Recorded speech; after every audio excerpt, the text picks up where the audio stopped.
Então, claro que esses detalhes a gente às vezes não consegue nem enxergar de tão alto que eles estão ali. Hoje a gente pode, com o zoom da câmera, olhar lá, e acho que os arquitetos olham até a ruguinha que tem atrás do altar-mor, e a gente vê o macro, né? Mas quando a Thaisa estava falando dessa questão da modernidade, você falava da modernidade do século XVIII, né? É importante a gente pensar também nesse viés, né, de que nós tivemos, quando eu falo ser humano, diferentes momentos de modernidade, né? E esses diferentes, quando a gente fala de modernidade no século XVIII também, e esse termo é utilizado nos documentos históricos, a gente vê, né, a cidade moderna do século XVIII. Nossa, mas isso não é uma coisa do século XX, né? Tem aquela impressão dos modernistas no Brasil e tudo mais, e que são modernistas diferentes, né? O ousar no século XVIII é um ousar muito menor do que o ousar de Niemeyer, né? Dos modernistas que a gente vê no século XX e agora no século XXI. Ainda se usa essa palavra, né? Então os contextos eles variam em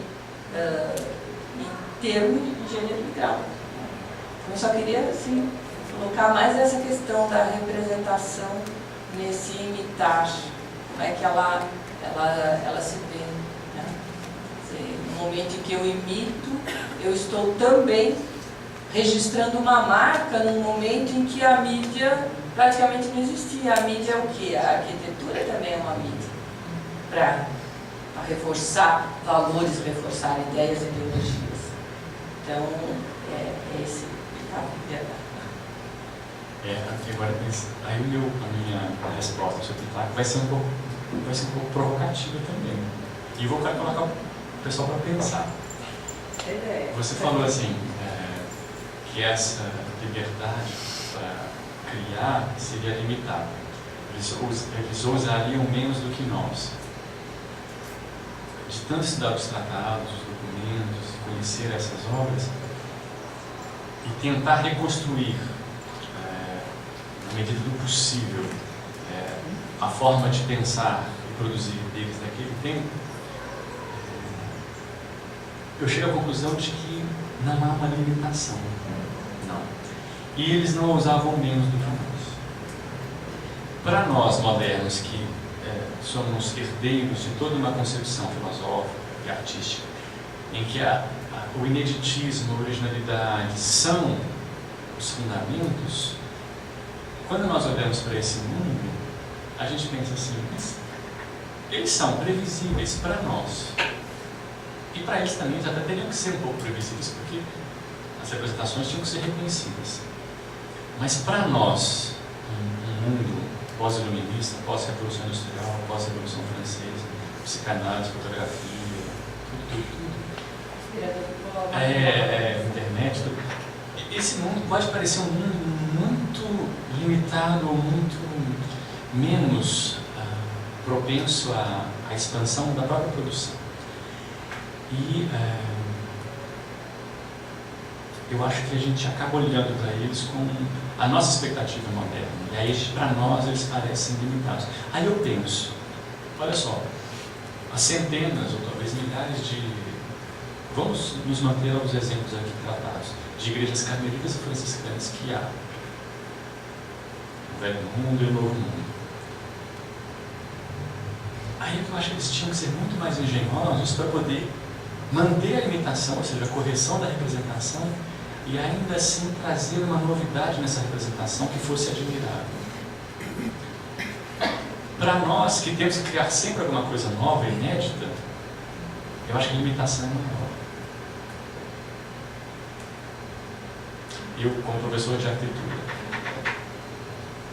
há 10 anos que faço isso, eu cansei de ver alunos meus, colegas às vezes na época de faculdade, que pensavam ser limitados como arquitetos. Falavam assim, eu nunca vou ser arquiteto, eu nunca vou ser um Niemeyer.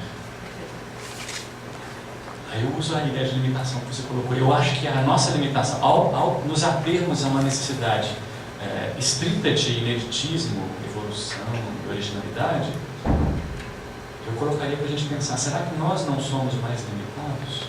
Porque nós limitamos a produção a uma exigência necessária, obrigatória de originalidade? Naquele mundo eles precisavam manter e não pensavam nisso certamente como uma obrigação enfadonha. Eu tenho que imitar, eu vou ter que imitar novamente aquele tratado ou aquela obra. Eles faziam isso porque é o procedimento. Pensa em alguma coisa absolutamente natural para nós hoje, e que nós não pensamos ou criticamos ao fazer. Era o procedimento de imitação deles. Então, para nós eles podem até ser limitados, mas para eles isso não era limitação. Era, na verdade, o grande mote, fundador da produção que ali deveria ser iniciada. Posso? Deixa eu colocar um pouco de pimenta nesse caldo aí, essa discussão. Eu sou o professor Reinaldo da Universidade do Contestado. Deixa eu só falar minha formação. Sou administração, depois fiz filosofia, teologia, engenharia de produção, mestrado e doutorado. Então, programa de mestrado em desenvolvimento lá. E eu comecei a observar a fala de vocês dois, e pelo conhecimento que eu tenho teológico e filosófico, né, eu quero dizer assim que, se nós vemos na história da filosofia, na história da igreja, é evidente que isso vai ser o tempo mostrado pelo poder. Nós temos os 15 séculos de domínio do período medieval ali, e é inevitável isso. O iluminismo vem contra essas ideias, depois os contemporâneos, os modernos contemporâneos, para explicar a situação que nós temos aqui, de mostrar esse corpo da arte. Nós temos que voltar, talvez, Rodrigo, lá no período mesmo grego, pré-socrático. Acho que é um maximiano, que ele diz assim: se nós tivéssemos cara de cavalo, nossos deuses também teriam cara de cavalo. Então, a arte é uma imitação do nosso corpo e ela vai se fundamentar. Isso vai cair dentro da Bíblia, toda essa ideia. Porque os gregos, eles buscavam a eternidade e a imortalidade. A imortalidade vem pelas obras que eles começaram a deixar. A escultura, a arquitetura, formando o corpo. Essa ideia de ter um modelo do corpo vai para a Bíblia. Onde que vai na Bíblia? Quando está escrito lá Adão e Eva. Aí Deus diz lá, tira uma costela do Adão para fazer a Eva. O que é essa costela? Era um modelo do corpo que os gregos usavam, a parte do tórax aqui, e depois eles acrescentavam os braços e a cabeça de quem pedisse a obra ou a imagem. Se mostrou as colunas, a mesma coisa. Tem as colunas mestra, depois vários arranjos, as alegorias que quiserem, ou conforme tem o poder para pagar. Né? As pinturas, isso no período moderno, talvez até medieval, se o cara era dono da terra, ele pintava a cara da família dele nas obras ali, saía como santo, e tanto que a igreja fez uma limpeza nisso, tirou santo para tudo que lado, porque tinha as pessoas que foram santos na igreja, tinham seus altares e suas igrejas. Então, se imitava isso. E como o domínio da igreja e o poder cultural, a igreja então manifestava essa ideia da interpretação bíblica. Porque o Cristo, esse corpo do Cristo, esse Jesus, ele vai ser só reconhecido no 325 e 525 nos concílios de Nicéia e Constantinopla, se não me engano. Acho que Nicéia, que Jesus vai se transformar o Cristo, aí o corpo da igreja do Salvador. E isso vai aparecer na arquitetura pelo domínio e pelas estruturas que vai se montando então a arte, né? A técnica de fazer isso e a fundamentação da cultura em cima do poder da Igreja Católica. A senhora falou ali, vai na Espanha, vai na França, vem aqui, onde vocês forem para o mundo, onde a Igreja se alastrou, vai ter isso. Se vocês pegarem os ícones do mundo ortodoxo, Rússia, e eles também têm toda aquela iconografia que eu acho que é muito mais bela do que a gente vê no nosso lado aqui, muito mais lindo aquilo lá, fantástico de ver aquilo, que é essa interpretação. Quem tem que interpretar? Quem tem o poder.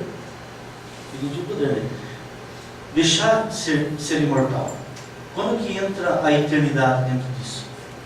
É a contemplação. E aí, na contemplação vem as interpretações. Então, se colocou umas interpretações tuas ali, talvez eu entendi que são tuas, são suas ali, né? Por exemplo, você disse assim, as três estrelas que representam os carmelitas e tal. Se for numa visão teológica, as três estrelas já representam a Trindade. O Pai, o Filho e o Espírito Santo se fundamentando, e você vê a Trindade que começa nesses séculos sendo fundamentado dentro da teologia. Né? A ideia da Trindade como a única pessoa do qual todos podem rezar com o corpo, falando com a mesma pessoa. Que eu percebi ali. É evidente também os ícones das instituições, né? Carmelita, franciscana, vão trazer suas bandeiras, vem aquela ideia até das cruzadas depois, né? Por a ideia da cruz, né? Que é o símbolo, por essa cruz vencerás, e assim vai se fundamentando, né? Ou seja, está se imitando o corpo. O que o corpo é? É a cultura ou o lado material. A gente vê, a gente consegue perceber a existência dentro de uma interpretação que eu posso dizer, olha, foi feito assim ou não, foi difícil ou não, ou ter as influências. Você pega toda a fundamentação filosófica do conhecimento, desde lá na nossa mente, lá na tábua rasa, que vai sendo construído. Ou seja, eu não acredito na ideia do milagre, que esses artistas donaram, fizeram tudo. Talvez tinha uma percepção maior do mundo, uma visão, um conhecimento maior, que eles foram talvez ajuntando essas ideias e montando tudo que a ideia de poder ia sugerindo, né? Para não desvirtuar também. Tem obras aí que foram proibidas na igreja, consideradas como obras profanas, né? Profano bem, porque se pega na Bíblia, você é nítido isso no Pentateuco, entre o mundo profano e o sagrado. O sagrado tem que estar dentro do templo, profano fora. Quando o profano entra dentro do sagrado, vem a morte, que é necessário para estruturar isso ali. Então, é um patrimônio artístico que deve ser respeitado, entendido, né? Mas eu vejo o modelo de todas essas obras, o corpo místico do Cristo, o Salvador, tudo vai convergir para ele. Vai ter uma fase da igreja que desvirtuou e começou a virar o Jesus foi colocado de lado, e aí entra os santos. E daqui a pouco o altar principal é do São Francisco. Ou lá, se for na Nossa Senhora, sei lá, Santa Rita de Cássia, na igreja, a obra maior, o altar principal é dela. Vem novamente uma revolução, tira tudo isso e coloca novamente o corpo, talvez, do Cristo ali dentro disso ali. Uma outra interpretação que você falou também ali